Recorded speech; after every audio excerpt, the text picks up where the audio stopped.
Class ninth, welcome once again. अब आइए हम लोग जो चैप्टर सेकंड पढ़ रहे हैं, force and laws of motion, अब इसको थोड़ा सा आगे बढ़ाते हैं। कुछ गैप हो गया, तबीयत ठीक नहीं थी। अब देखिए, मान लीजिए कोई एक ऑब्जेक्ट यहाँ पर है, या कह सकते हैं कोई दीवार है। चलिए, सबसे बढ़िया बात है, एक वॉल है यहाँ पर। इस वॉल पर कुछ लोग मिलकर के फोर्स लगाया। मान लीजिए 3 आदमी है। एक आदमी जो है वो 200 न्यूटन लगा रहा है, एक जो है वो 300 न्यूटन लगा रहा है, और एक जो है चलिए 100 न्यूटन लगा रहा है। तीनों अपना अपना फोर्स लगा रहा है। अगर अब यहां सोचने वाली बात है कि इनका डायरेक्शन किधर है। सेम डायरेक्शन में है, दैट मीन्स जो फोर्स एक्सर्ट वो कर रहे हैं उनका डायरेक्शन सेम है या अलग अलग है। तो इस केस में अगर देखा जाए तो सेम डायरेक्शन है, यानी कि सेम डायरेक्शन में ये सभी फोर्स लगाए गए हैं। तो इनका अगर हम सम निकालें तो वही जो नॉर्मली जो हम लोग जो अरिथमेटिक सम निकालते हैं वैसा ही निकलेगा कि एक ने लगाया 100 न्यूटन, एक ने लगाया 300 न्यूटन, एक ने लगाया 200 न्यूटन। तो इसका मतलब क्या हुआ, 3 1 4 2 6, यानी कि 600 न्यूटन। यानी इन तीनों का सम कितना हुआ, 600 न्यूटन। तो इसका मतलब ये हुआ कि 600 न्यूटन का अगर अकेला कोई फोर्स लगाता तो वह फोर्स जो है वो इन तीनों के सम के बराबर होता है। तो इस केस में अगर देखा जाए तो 600 न्यूटन जो है उतना ही है जितना कि इन तीनों का सम है। तो ये 600 न्यूटन जो है इस केस में इनका रिजल्टेंट फोर्स हुआ। यानी कि रिजल्टेंट फोर्स की जब भी बात चले तो हमें यह देखना है कि जो फोर्स लगाया जा रहा है उसका टोटल कितना है। यानी कि अगर देखिए सेम डायरेक्शन में लगा तब तो ऐसे हम सोच लेंगे, लेकिन मान लीजिए कोई एक वाल है, इसमें इधर से लग रहा है 2000 न्यूटन, एक और दूसरा फोर्स लग रहा है 1000 न्यूटन, लेकिन इधर से अकेले लग रहा है 4000 न्यूटन। अब सोचने वाली बात है, इनका डायरेक्शन उधर है, उसका डायरेक्शन इधर है। तो वैसे ही मान लीजिए अगर हम इसको न्यूट्रल पोजीशन अंक में, जैसे हम लोग नंबर सिस्टम पढ़ते हैं, तो नंबर सिस्टम में मान लीजिए इसको 0 का हम जगह दे दिए, तो उस कंडीशन में राइट साइड में हम लोग पढ़े हैं कि पॉजिटिव होता है और इधर क्या होता है, निगेटिव होता है।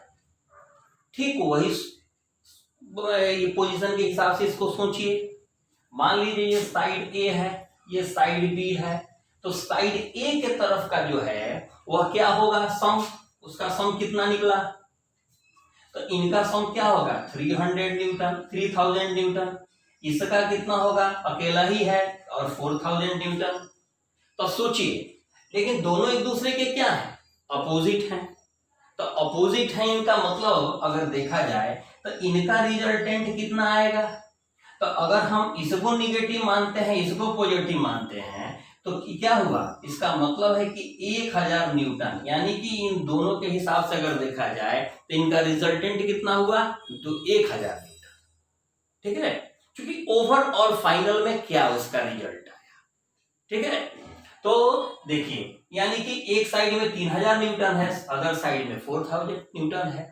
ठीक ना, 3000 उधर 4000, इसका मतलब है कि 1000 न्यूटन जो है इसका दोनों तरफ का कंक्लूजन है। क्यों, क्योंकि अब देखिए इसका डायरेक्शन ए से बी की तरफ है, उसका बी से ए की तरफ है। अगर यही 4000 न्यूटन इधर के तरफ से लगाया गया रहता तो यहां पर बात अलग हो जाती, तब पता चलता कि साथ इसका रिजल्टेंट कितना होता, 7000 न्यूटन होता, क्योंकि वह सभी का सभी क्या होता, एक ही डायरेक्शन लगता। ठीक है, अब देखिए, अब इसको थोड़ा आगे बढ़ाइए, एक सोचने वाली बात है। ये एक केस है जिसमें यहां साइड ए है और ये जो है आपका साइड बी है। तो साइड ए की अगर हम बात करते हैं तो मान लीजिए साइड ए में, साइड ए की तरफ से मान लीजिए इधर 50 न्यूटन लगाया गया और साइड बी की तरफ से मान लीजिए 70 न्यूटन लगाया गया, ठीक है, या 50 रहने देते हैं, 50 न्यूटन लगे, इधर भी 50 इधर भी 50। बताइए इसका अगर ये दोनों एक ही साथ लग रहे हैं तो एट द सेम टाइम इसका रिजल्टेंट क्या हुआ? तो अगर एक को आप मानिएगा निगेटिव तो दूसरे को मानिएगा पॉजिटिव, तो रिजल्ट क्या हुआ? 0। यानी कि दोनों ने जो फोर्स लगाया उसका रिजल्ट क्या निकला? 0। इसका मतलब है कि ना दीवार इधर ढहेगा ना इधर ढहेगा, दैट मींस कि जहां था वही रह जाएगा। यानी कि इस फोर्स की मदद से अगर इसको कोई ऑब्जेक्ट अगर हम मान लें, ऑब्जेक्ट है भी, तो इसमें अगर देखा जाए तो क्या एक्सीलरेशन पैदा हुआ? तो 0।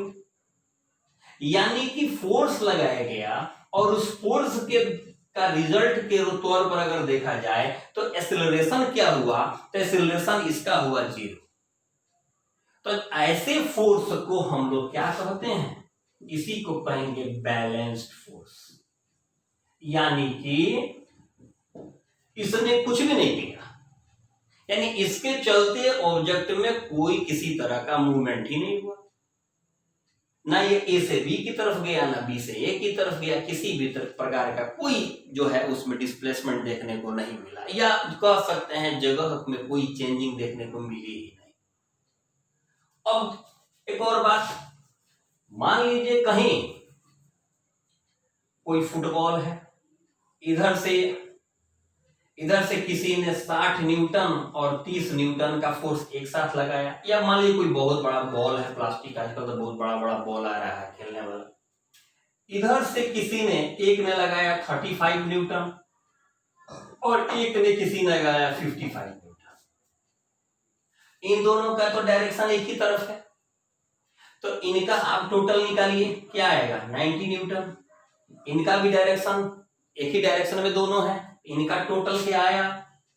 ये भी 90 न्यूटन। अब संयोग देखिए, अगर ये निगेटिव है तो ये पॉजिटिव है, तो इन दोनों का अब रिजल्ट निकालिए, क्या निकला? 0। यानी कि दोनों तरफ से भले ही इधर 60 और 30 न्यूटन लग रहा था, इधर 35 और 55 लग रहा था, लेकिन इसका सम और इसका सम आपने निकाला और फाइनल आपने देखा इसका क्या रिजल्टेंट है, तो रिजल्टेंट आपका 0 आ रहा है। इसका मतलब ये हुआ कि इस फोर्स के द्वारा, इन दोनों के तरफ से लगाए जाने वाले फोर्स के द्वारा इस ऑब्जेक्ट में कितना एक्सीलरेशन पैदा हुआ? तो 0 एक्सीलरेशन। तो इसका मतलब है कि ये जो फोर्स है वो किस चीज के एग्जांपल है, या ये अगर ये एग्जांपल ही पूछा जाए कि एग्जांपल किस चीज का एग्जांपल, तो हम क्या जवाब देंगे? बैलेंस फोर्स का जवाब देंगे। यानी कि बैलेंस फोर्स का ये एग्जांपल है, क्योंकि इसका ओवरऑल और फाइनली हमने देखा तो क्या देखने को मिला कि 0 एक्सीलरेशन पैदा हो रहा है। अब सोचने वाली बात है, अगर मान लीजिए यहाँ एक बॉल है, इधर से किसी ने लगाया 100 न्यूटन, इधर से किसी ने लगाया 110 न्यूटन, तो अब यहाँ सोचिए इसका रिजल्टेंट क्या हुआ? चलिए -100 + 110 क्या आया? 10 न्यूटन आया, जो कि क्या है?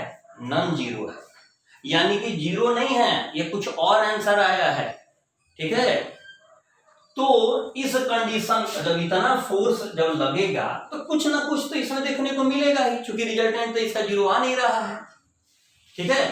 तो जो ज्यादा होगा उसके डायरेक्शन में वो चलेगा। इधर वाला 110 न्यूटन था, मान लीजिए साइड ए है, साइड बी है, तो ये बता रहा है कि बॉल जो, अगर ये बॉल है इसका मतलब है कि बॉल ए की तरफ मूव करेगा, क्योंकि 110 न्यूटन का जो डायरेक्शन है वो किधर की तरफ है?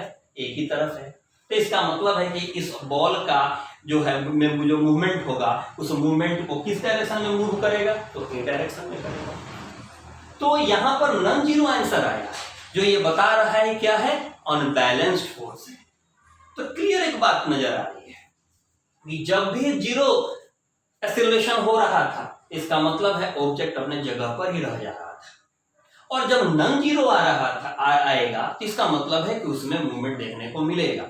तो मतलब साफ है कि किसी ऑब्जेक्ट में अगर मूवमेंट लानी है तो वहां पर रिजल्टेंट जीरो नहीं चाहिए। यानी कि आपको नॉन जीरो जब तक नहीं होगा तब तक जो है उसमें मूवमेंट देखने को नहीं मिलेगा। तो आपने देखा, और क्योंकि एक और चीज था बताए होंगे आप नहीं, ये न्यूटन लिख रहे थे तो हो सकता है कल कोई फ्यूजन हो। देखिए इस फोर्स का एसआई यूनिट जो है और सीजीएस यूनिट है, ऐसे तो एसआई यूनिट का जरूरत है, एसआई यूनिट है न्यूटन, यानी कि फोर्स का जो जैसे 60 न्यूटन 100 न्यूटन हमने जो बताया वो उसका यूनिट जो है वो क्या है, न्यूटन है। और सीजीएस में इसी चीज को डाइन बोलते हैं, ठीक है, डाइन। सीजीएस यूनिट जब भी पूछा जाए तो इसका मतलब है डाइन, ठीक है। अभी इस बात को याद रखनी है कि जब भी मूवमेंट की किसी भी ऑब्जेक्ट में अगर मूवमेंट है, मोशन तभी पैदा होगा जब उसमें क्या होगा, यानी कि नॉन जीरो जो रिजल्टेंट उसमें आएगा, ठीक ना। जब भी जीरो रिजल्टेंट होगा फोर्स का, लगने वाले फोर्स का, इसका मतलब उसमें कभी भी जो होगा मूवमेंट नहीं आएगा, वो मोशन में नहीं जाएगा। Okay bye. तो हम लोग मिलते हैं अगले वीडियो में, उसमें पढ़ेंगे हम लोग न्यूटन का पहला law. Okay bye, good night.